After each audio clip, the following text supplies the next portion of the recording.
Uh,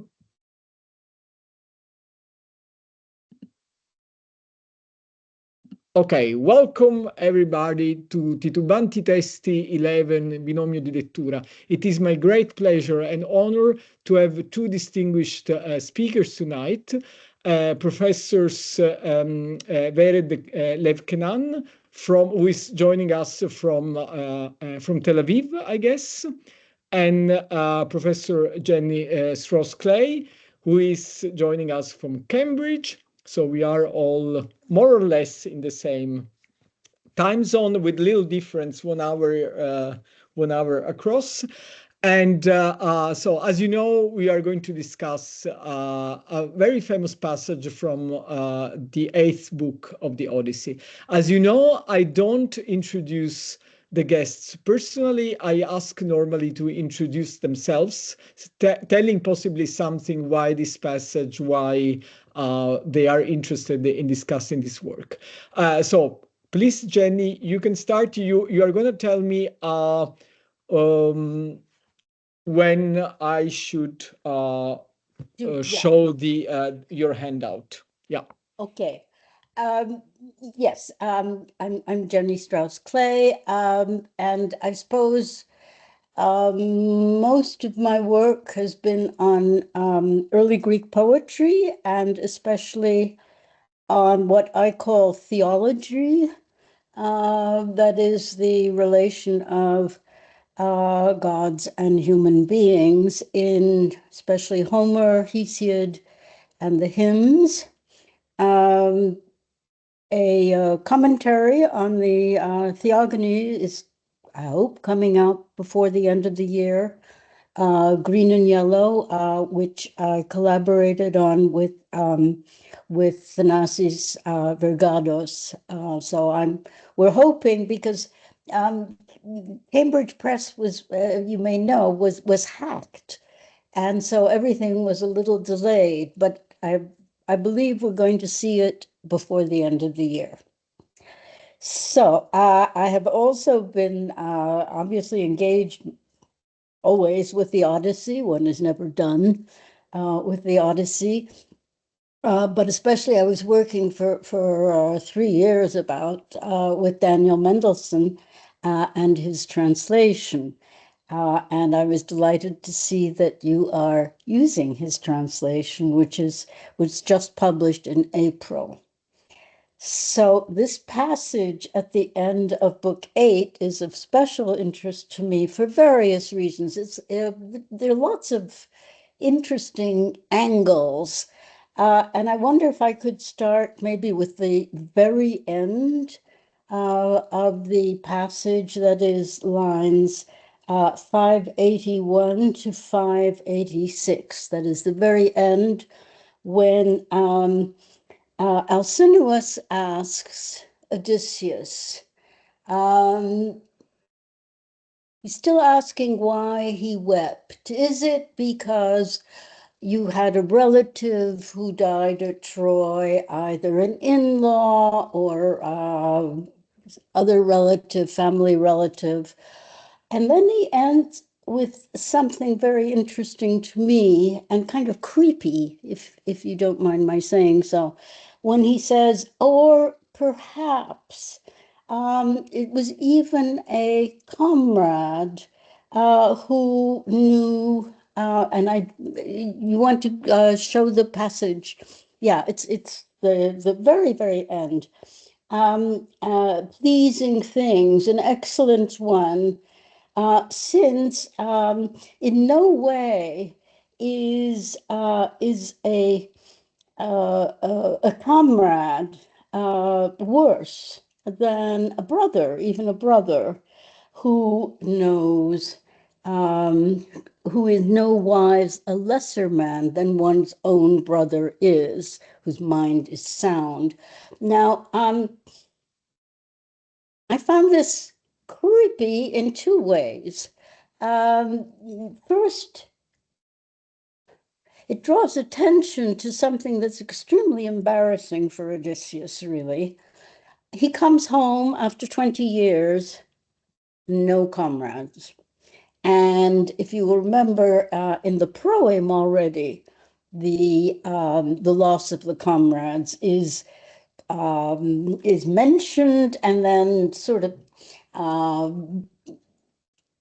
Odysseus is absolved from this awkward situation. But a general who comes home from the war alone is in a rather difficult situation. The other thing I find even creepier, if you will, is what I see inevitably as an allusion to Patroclus. That is, the mention of a comrade who is dearer to you, who is more close to you than even a brother. And I think that sort of flashes through one's mind, and then it's just hanging there. So that's the first passage that I found intriguing at the very end of Book 8. The other passage is a little earlier, and that is the passage 550 to 554. Yes.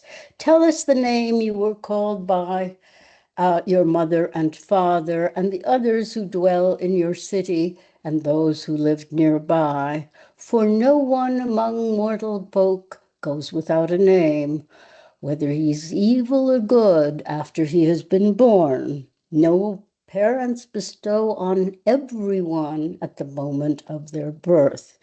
So I came to this passage from two different angles. One was I was working on the idea of divine and human names, language, and tried to argue that divine names, and you know, there are several in both the Iliad and the Odyssey, but the interesting one especially is the one in Book 10 involving Moli, where the first use of the word physis occurs. And I made an argument suggesting that the issue of, and someone will say I'm very anachronistic, the issue of whether language is by nature or by convention, fusé, no more, is already, the kernel of that is already in Homer. The other angle that I find extremely interesting in this passage is what I have also seen many places, and I've tried to sort of list many of them, is the punning, the constant punning on Otis in the Odyssey. It pops up in many, many places. And I think it pops up here too. Umengartis. So I think it's rather amusing that Alcinous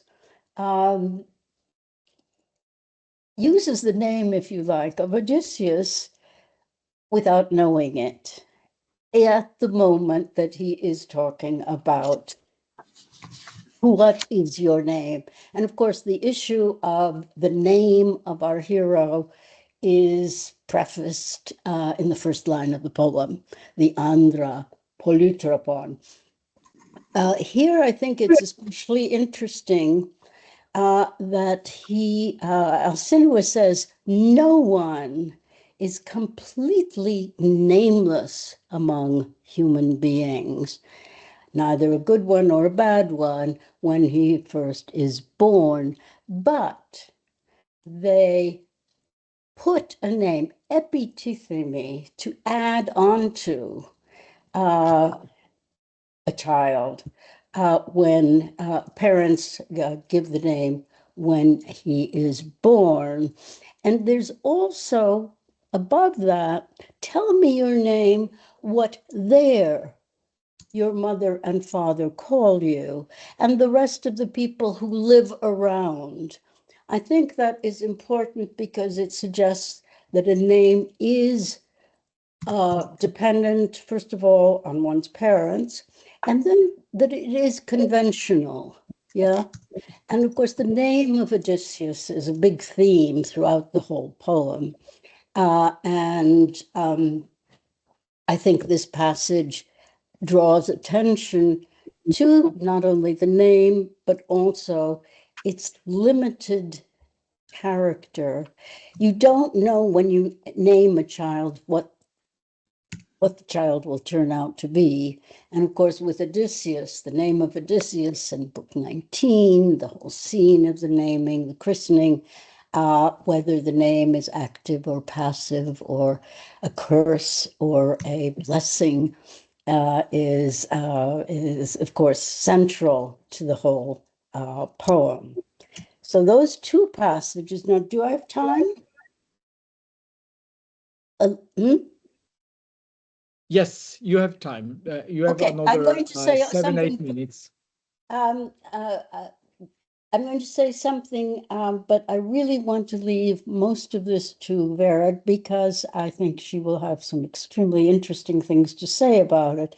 And that is, of course, the simile of the weeping woman, where Odysseus weeping is compared to a woman who is embracing her fallen husband, and he has fallen in battle before the city, and he has been defending the city, and he is dying in front of her very eyes, and she's being beaten in the back by enemies, and that is the simile. And I think it's important that the simile um, is the narrator's simile. Yeah, that it is his reaction, if you like, to the tears. I think it's not focalized through Alcinous, actually. I think it is the narrator here showing himself. And I dealt with this passage recently. I was giving a talk about the end of Herodotus and the Persians. And there, if you remember, the end of Herodotus has this awful scene with the Greeks. In fact, it's the father Pericles who punishes this rather unpleasant Persian by nailing him to a plank and then adding to that, making him view the stoning to death of his sons. This is truly barbaric. And I think that's the inversion there is important. But then there's also the very last words of the histories with Cyrus. Giving this statement, he's told the Persians should move from their rocky, difficult land to a richer, more luxurious land. And he says no, because uh, the soft lands will make soft people. And clearly, that relates to what's happening with the Athenians. It's a warning to the Athenians. Now, both of these, and also, of course, the picture of Xerxes, I believe, sympathetic picture of Xerxes in the Persians, which again brings out the, uh, shall we say, the interchangeability of victim and victor. And I see that also here, because the story that is being told is, of course, the moment of victory, the wooden horse, etc. And so we get here this inversion which I think is also found in the other texts that I mentioned. So that's what I have to say. Okay, Jenny, thank you so much. I'm sure that we are going to have time also for discussion about your presentation. And now I give the word, of course, to Vered, who is the one who proposed the text. And we are very curious, Vered, to know also why you decided to present this specific text. And tell me as soon as you are ready. If I have to show your PowerPoint presentation.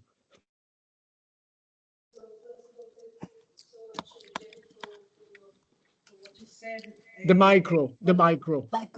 The micro. Just a second. Where is it? No.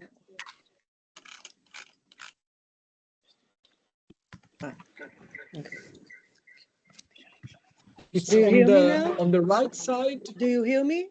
Yes. Yes. Yes? You do? Yes. Marco, do you hear me?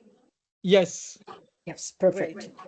So what I said, I thanked you, Marco, for the invitation, and also thanked Jenny for her wonderful comments on this episode. And of course, she is perfectly right that what I am interested about is the simile, the famous simile, the heartbreaking simile.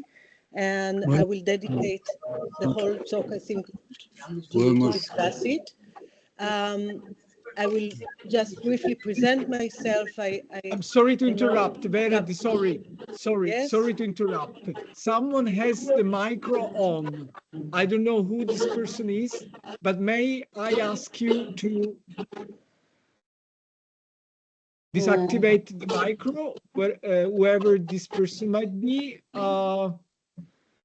I don't see anybody with the micro right now, but there is an echo and we cannot listen to Vered. Maybe Vered, may I ask you, is Hagi in the same room with another computer? Okay. No. Okay, Now because you there is hear an me echo. well? Do you There hear is me still well an now? echo. You still hear an echo? No, not anymore. Okay. So I thanked Jenny, and now I want to say a word about myself. I know that there are a couple of people here, friends and dear students that know me, but I will nevertheless say one thing or two.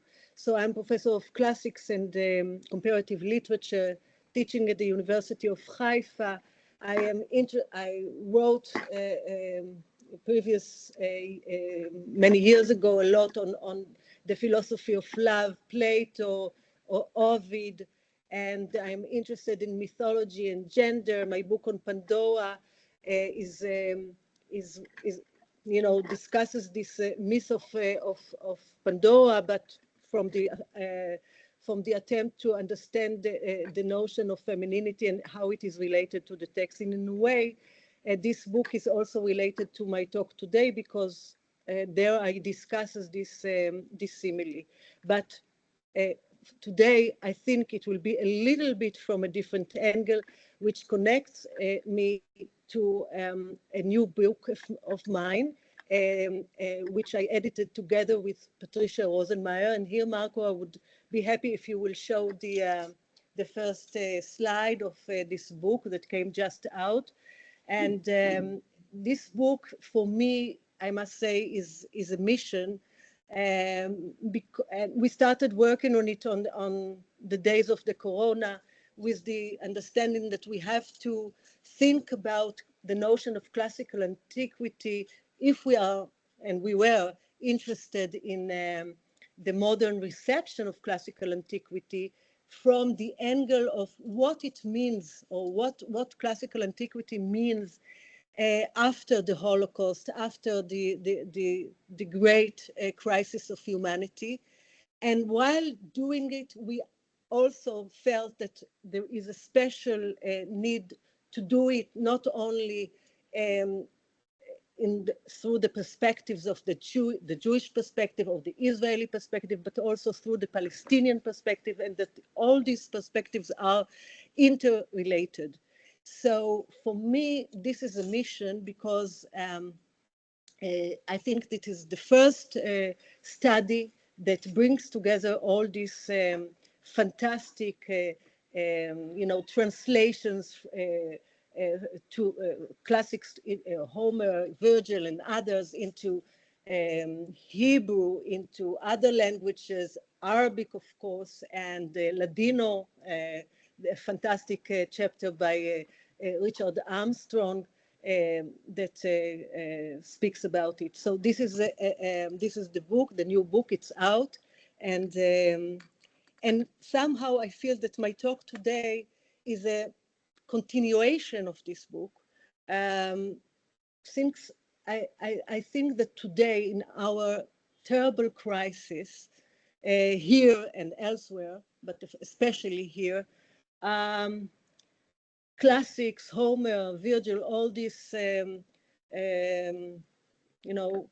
poets that are part of the European identity tradition should be restudied today, and should be create perhaps a new common ground for all different people that perhaps will find shared values once again. So I will perhaps start.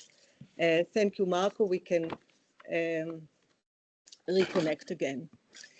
So the Phaeacian island, the mythical place that offers Odysseus a final refuge before he... Marco, you can turn off the slides. Before he... Marco? Yes, tell me. Yes, okay. So I'm starting again. The Phaeacian island, the mythical place that offers Odysseus a final refuge before he returns to Ithaca, provides an imaginative locus where reflection on the past is made possible. It is in this secluded place, a remote island, detached from the suffering that the war's concrete horrific acts of violence, that a new kind of thought is born. Memories of the war are made into an object of a poetic creation. Odysseus experiences something new, something that leads him perhaps to think differently about the Trojan War. My judgment of Odysseus, which may seem to you naive or perhaps unfounded, is bound to my own point of view, now situated in the midst of a terrible war in my region. And yet my point of view is not strictly limited to my own personal situatedness, but structured by Homer through an identification with Odysseus' listening position, as we both play in the song the same role, the role of listeners. The mise-en-scène produces a complex poetic situation in which we modern readers take an active part as the activity which we are engaged in is dramatized. We are reading a Homeric episode in which the narrator's voice describes a local bard's song and intervenes in his song, focalizing on the song's effect on Odysseus, the guest listener. This innovative technique produces a radically new articulation of the role of poetry. In fabricating a scene of listening to poetry, the Homeric narrator demonstrates the transformative powers of poetry. I would like to specifically to consider the aesthetic dimension of the Homeric poetry that brings listeners to tears and discuss its ethical value. Odysseus reaches the land of the Phaeacians at the end of a long journey, naked and destitute. He is a shipwrecked refugee, nearing his final destination. For 10 years he fought the war in Troy, and for 10 more years he was wandering. Now, having reached the Phaeacians, who will eventually bring him back to Ithaca, Odysseus enjoys their hospitality that includes listening to songs.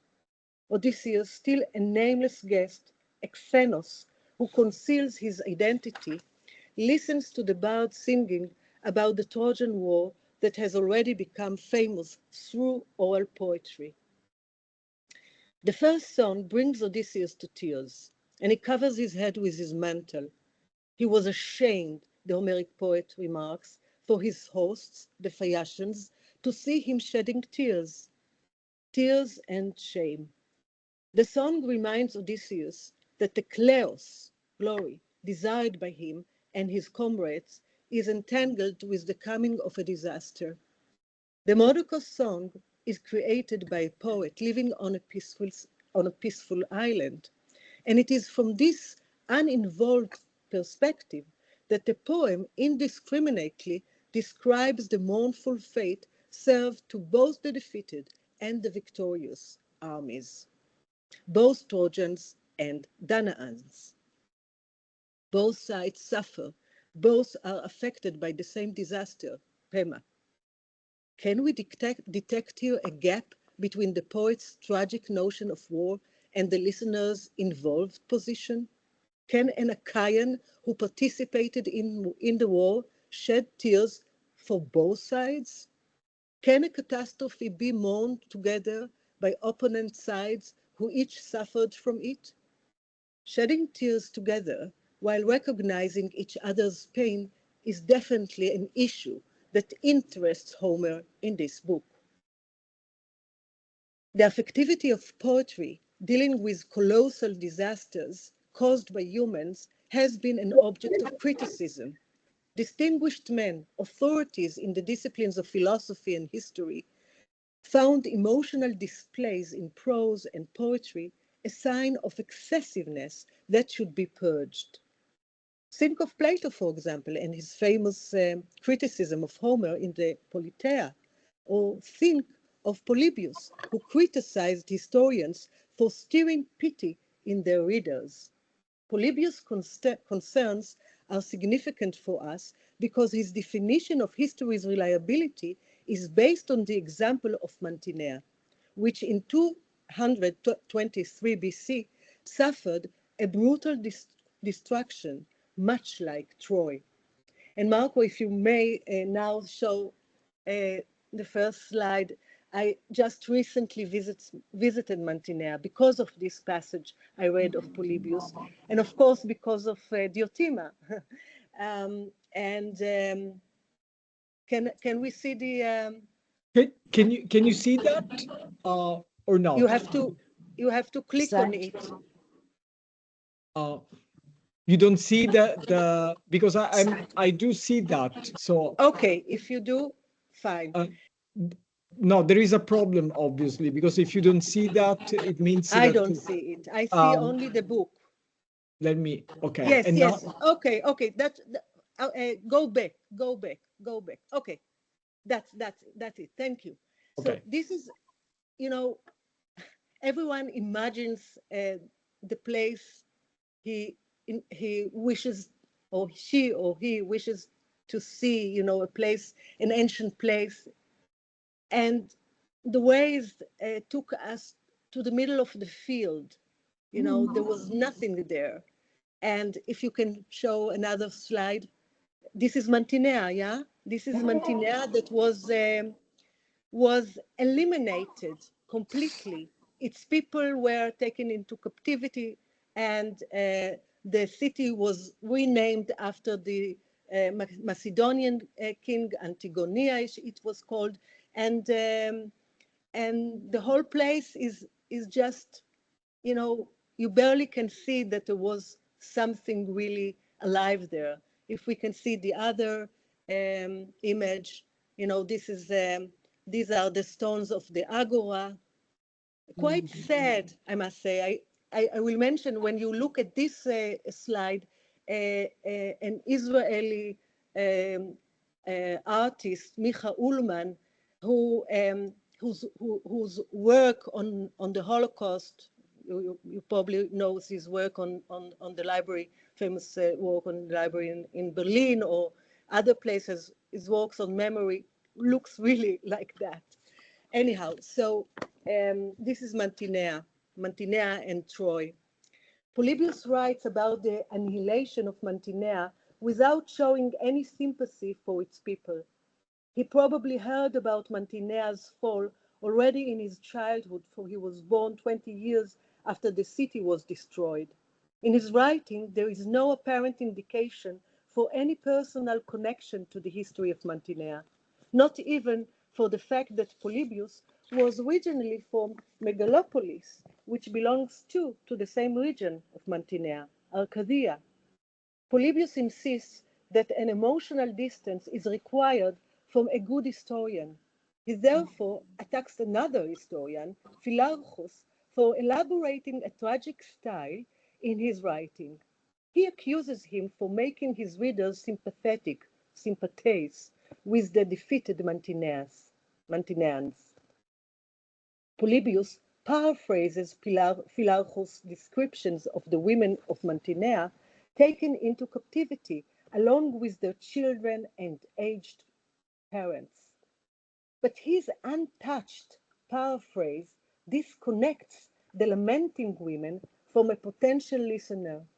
In Polybius' contemptuous paraphrase, the Mantinean women are depicted clinging to one another, tearing their hair, exposing their breasts, but their pitiful cries fall on deaf ears.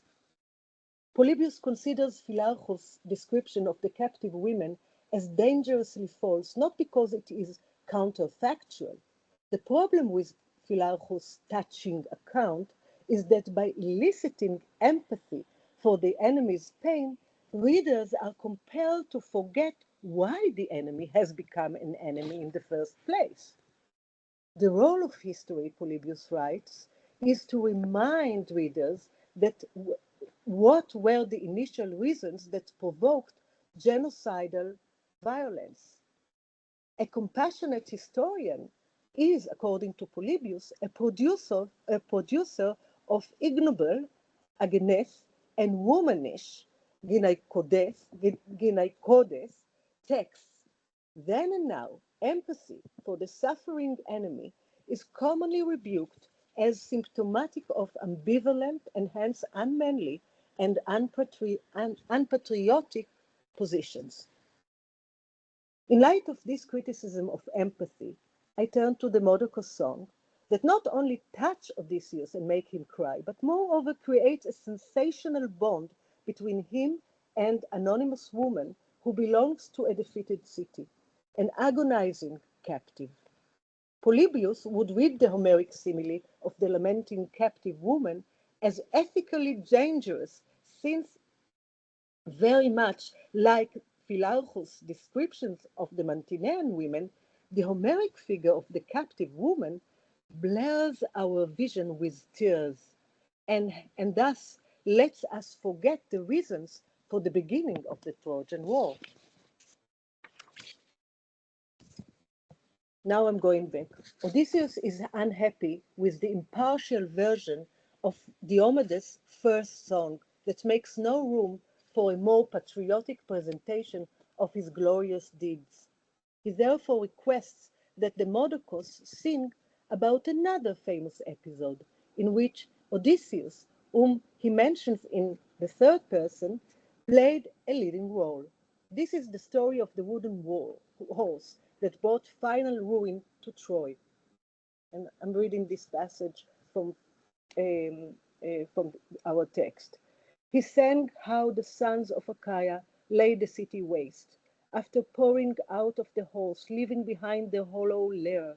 He sang of the various ways that the others sacked the steep city. As for Odysseus, he sang how he went to the palace of Deiphobus, looking just like Ares, along with godlike Menelaus. It was there, he said, that Odysseus faced his most awful battle, victorious in the end, thanks to great-hearted Athena. Odysseus' desire is partially satisfied as Demodocus likens him to divine Ares, who represents the violent and destructive force of war. The poet also described the Greek army in its comradely unity, thus commemorating the values of manly friendship. But despite this univocal praise of the Achaeans, Odysseus finds himself again in tears. It seems that no eulogy of his heroic past could free him of pain. Is this because the gap between the listener, the nameless stranger, and the aggressive actor of the Trojan War is unbridgeable? The contrast between Odysseus' past glory and his current wretchedness is starkly accentuated when the Homeric narrative goes into his weeping in detail. And now I'll read this simile. So that was the song that was sung by the far-famed bard. But Odysseus dissolved into tears that drenched the cheeks beneath his lids, just like a woman would weep while embracing a beloved husband, who there before his city and his people has fallen, defending his town and his children from the day that will show no pity, when she sees him dying there, gasping his final breath. She collapses on top of him, shrieking loudly, while behind her the enemy thrashes her back and her shoulders with their spears, leading her into bondage to endure hard labor and grief. And a heart-wrenching anguish causes her cheeks to waste away. That's how those wrenching tears streamed from under Odysseus' brows. Odysseus' response is non-verbal. Odysseus weeps. He weeps like a woman. The comparison of the heroic Odysseus to a woman is unsettling, yet he is not compared to just any woman, but specifically to a lamenting woman, a Trojan, clinging to her dead husband killed in war as she is violently dragged away by the victorious soldiers. This breathtaking simile calls attention to itself by its irregularity, disrupting conventional order regulated by the law of identity and mutually exclusive binary categories. In this simile, self-sameness is intermingled with otherness. Man becomes woman, an enemy becomes a friend, a victorious character is associated with defeated. Odysseus' pain is no different from the suffering of a defeated enemy. The simile is complex. Odysseus weeps as a captive woman weeping over her dead husband, a scene that must have been familiar to Odysseus from the war. Did he also hit grieving women, dragging and herding them to slavery? And what is the significance of the woman's dead husband in the simile? How is the enemy casualty related to Odysseus? As readers have observed, the simile might suggest that the man mourned by his wife is analogous to the object of Odysseus' mourning. As such, he may signify the heroic Odysseus of the past, whom the wretched Odysseus mourns as he listens to the song about himself. Odysseus then is both the Trojan woman and the dead Trojan man, defeated enemies. These comparisons are external to Odysseus' field of consciousness. They are a product of the Homeric poetic work, testifying to an underlying presence of a worldview in which the proximity between the Greek hero and his defeated enemies is a viable possibility. Analogies, especially those which belong to the category of reverse metaphors, are enigmatic and engage critical readers in a hermeneutical work. The important work of interpretation is done above the head of Odysseus, so to speak. Odysseus is emotionally affected by Diomedes' song, but can his pain be at all related to the suffering of a captive woman? Could we say that 10 years after the Trojan catastrophe, he is finally able to be open to the pain he caused to others? An answer to this question may be found in the response of another listener who sits next to Odysseus and is the only one among the Phaeacians that actually saw Odysseus crying and heard his groans. Alkinoos, the king of the Phaeacians, does not know the guest's name or personal identity, but he definitely does know that his guest is an involved listener. He knows, as the guest told him after Diomedes' first song, that he is an Achaean who fought in the Trojan War. Curious about the reason for the guest's emotional reaction, Alkinoos poses two different questions. The first question is, tell about why you weep and fill your heart with laments when you hear about the doom of the Argives and Danaans and Troy. Again, for him. In this question, Alkinoos connects Odysseus' weeping with the sad doom, oiton, shared by both the Greek and the Trojan sides. The first question entertains the view that suffering matters. It also suggests that once involved in a total destruction of a whole community, both victimizers and victims are doomed to suffer. Yet the second question makes it clear that the source of pain of each side is most commonly bound to remain within the confines of each side's personal miserable lot and is connected only to the losses of each side's own dear ones. And then his second question, did you did you have some kinsman by marriage who died before Ilion, some noble son-in-law or father-in-law, the ones we hold dearest, after those we are bound to by blood or by clan? Or was it perhaps a comrade, a man who was dear to your heart, some fine fellows? After all, a comrade whose mind is sound is in no wise a lesser man that one's own brother is. Odysseus is not an Achilles.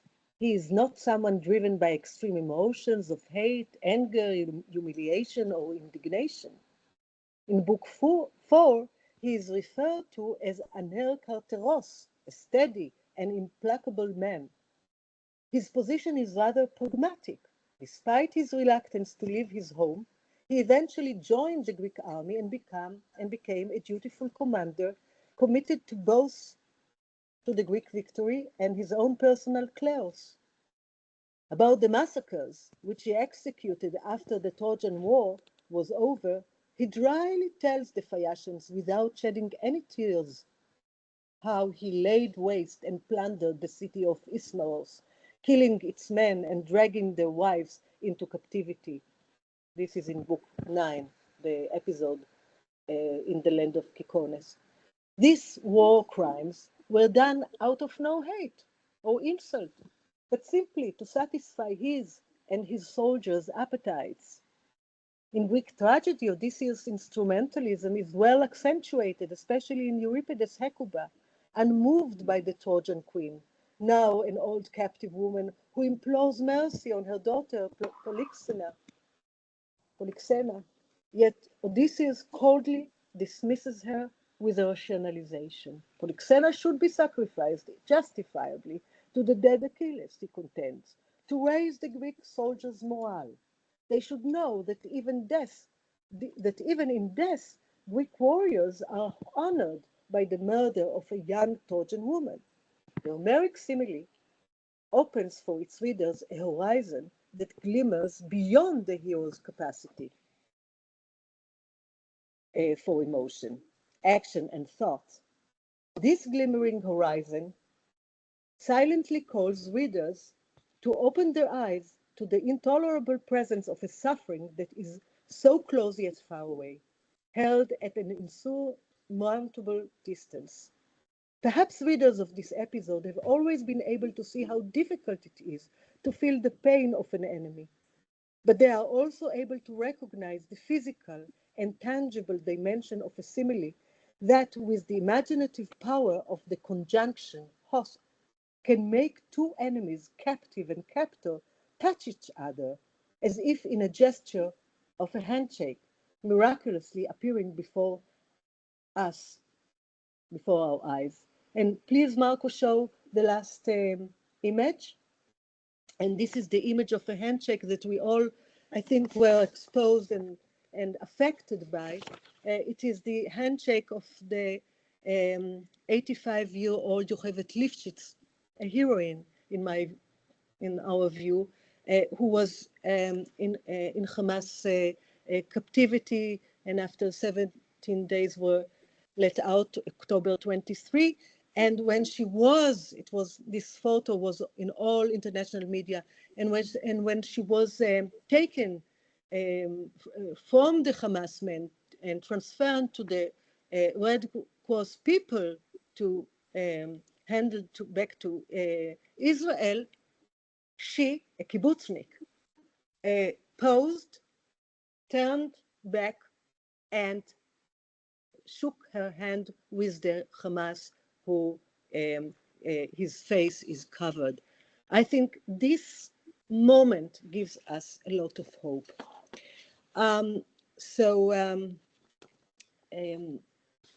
This kind of handshake or this kind of touch I see in this simile, and I will explain why this is so important as an image. The Homeric simile deserves our attention today as the split between enemies is insanely intensified and the ethical work towards future reconciliation is more than ever needed. I'm interested in the ways in which the Homeric poetry creates alignments, comparisons, and associations between enemies. You know, those comparisons are really very hard to bear then and now. I'm speaking, different comparison.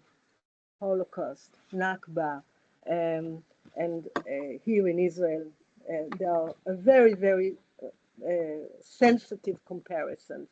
But these comparisons are very important, not because they present identical experience, but, and now I'll explain, these poetic juxtapositions create binary images through which Odysseus and the captive woman become inseparable.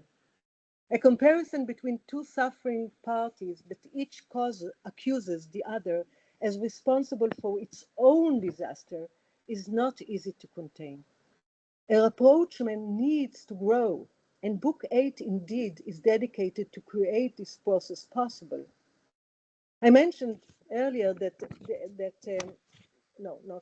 will skip that. The local bard performs 3 songs. The first and the third songs directly concern the Trojan War, while the middle song, the second song, is shifted from the human to the divine sphere, recounting the secret love affair of Ares and Aphrodite. And yet the song about the divine love affair that seems to function only as a comic relief is connected to the 2 songs that illustrate events from the Trojan War.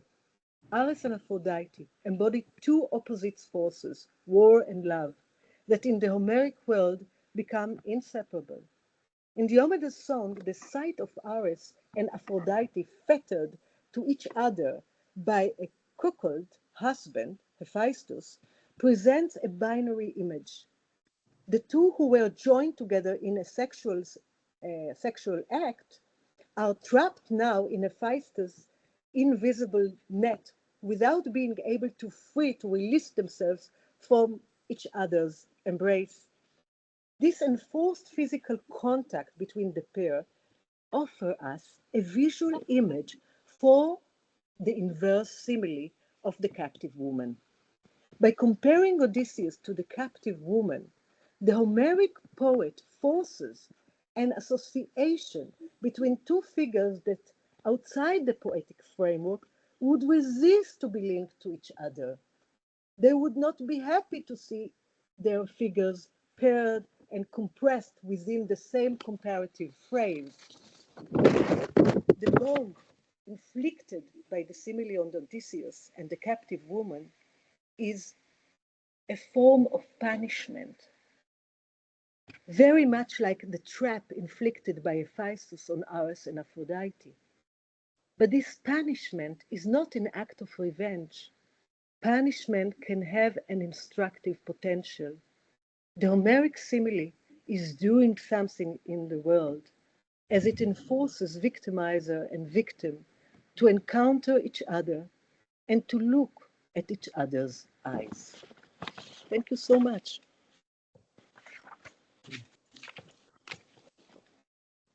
Let me stop this. Okay. Thank you so much. That was truly splendid. To both of you, thank you. Now, what I normally do is to ask again the first speaker to say something, if Jenny would like to add something, and then I see that Richard Armstrong is interested in asking a question. So please, Jenny, go first. Well, thank you first very, very much. And I think we are basically in agreement about the impact and the comparison I suggested with the Athenians in 472 listening to the Persians on their stage after the defeat only 8 years before, I think is very similar. I would also point out something maybe that in the first song of Demodocus, if you remember, there's a lot of controversy about the first song, but it describes how Agamemnon is in Delphi consulting the oracle about the war, and he hears and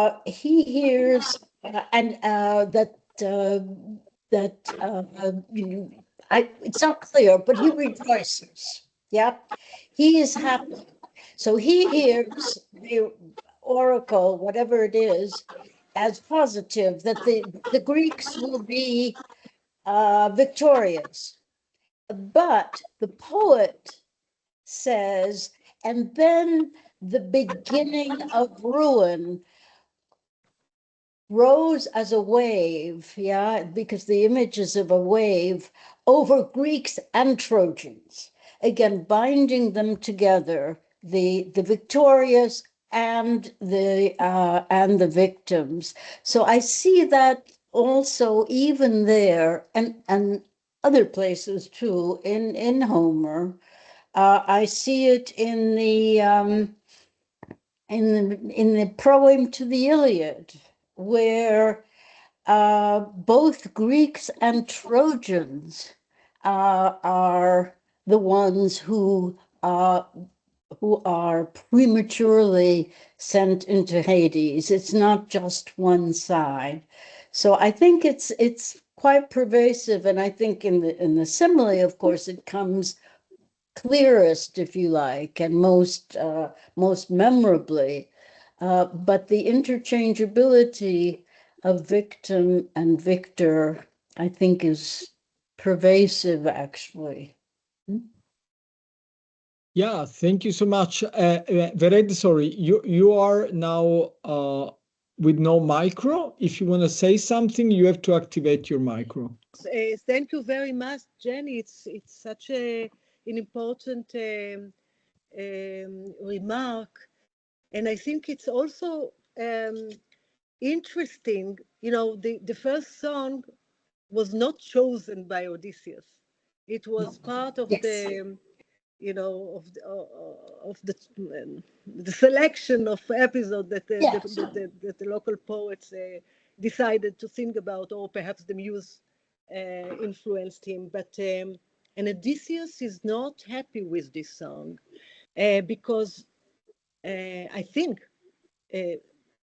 what is so important that there is a breach, and there is, of course, a sign of disharmony, and the philia is not there among the Greek soldiers, and And this allows us already to sense that what we think about of the Achaean armies was never, of course, we know it already from the Iliad, a homogeneous or harmonious or a group of united soldiers. No. And this is really interesting because when we think about a poem that is sung after 10 years that emphasizes this disparity and this problems inside the army, it's rather an unpatriotic description of the Greeks. And I think this is the reason why one of the reasons why Odysseus wants to correct this image, but with no avail. With the last song. Yes. Okay, thank you so much. We have a question or a comment by Richard Armstrong. Can you hear me? Yes. Yes, you can hear me? Good. I am all the way in Texas, so I'm happy to be heard. Thank you very much, both of you. Of course, this passage raises a fundamental question about empathy and the limits of empathy. And I think that's one of the things, speaking a little more widely, that I'd like you to consider. And this can be seen in different ways between enemies, but also the problem of the masculine psychology of warfare and the suppression of empathy is a necessary condition for, military preparedness. The reason why I say this is, of course, I cannot see this simile without thinking at the same time of the famous passage where Hector is talking to Andromache, where he visualizes the future will be exactly that for her, and he's glad he won't be there to see it. And my students are always, very shocked when they read that. They say it's very insensitive of him to say that and a little too honest, frankly, right? In other words, so what's interesting about this problem of empathy is that it is overpowering because it does move in the opposite direction that one has to be in psychologically for the warrior ethos, so to speak. But it can't sort of be removed, from our sort of human constitution. But the problem I see within the Odyssey is he has this moment with the Phaeacians. So what? When he goes back to Ithaca, he wreaks a warlike havoc in his own home. And if you feel that's morally justified, fine. I don't. And I think Homer actually shows us a moment, the text shows us a moment where Eurymachus makes him a completely reasonable offer if the point is to reestablish his kingship, right? But instead, he's going to massacre the suitors, who, by the way, some of them are directly related to the crew members that he also got killed on his adventures, right? And so, in the end, the only solution is either a forgetting, or as some translators prefer to say, amnesty, induced by Zeus among the Ithacans, which sort of means the Odyssey itself couldn't be performed in Ithaca because then people would remember and the war would start again, I always thought. It's kind of an interesting problem. Anyway, so I'm just wondering if you might think a little bit about the problem of empathy that while it is powerful, it is also something that people move beyond. And I speak from my country, which currently is trying very hard to dismantle the very idea of empathy in a way that is deeply distressing in what's happening. So just wondering if you might add something to that. Read the micro. It's a very difficult ethical question, first of all, as you said, can the scene of the war itself, or the burst of violence, what is it? Can empathy at all be part of it? Can we, for example, think about a situation? I guess that, the individuals can show or can experience, and I've heard stories of soldiers who showed empathy in the middle of the battle, so to speak. And this happens also in the Iliad, you know. The moment, for example, when Hector, who was it that he said to Paris, yeah, that let's fight together, and then we will settle this issue between us, and we'll have truce, and we will, and if we have a truce, we will even shake hands and or hugs. I think he speaks about the possibility of hugs. So, of course, this famous episode where Diomedes and Glaucus meet on the battlefield, and suddenly they find time for a dialogue. Who are you? From where are you? You know, I think a lot about this moment, the dialogue that suddenly can occur in the most despicable, brutal moments. You know, I'm sure things like that happen if we are still humans. You know, who are you? And perhaps we are related somehow. So this is something that I think those passages in the Iliad and the Odyssey are so important. Yes, there are moments like that, but we need to cherish them. We need to study them. We need to go back and talk about them, and to dedicate whole seminars for this moment, these precious moments.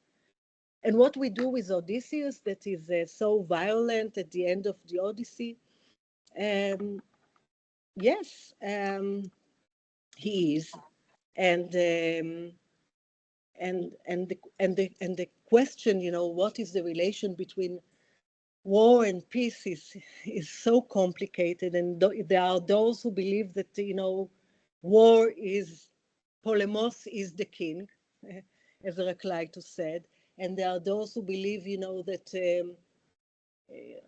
all we need is love, and we can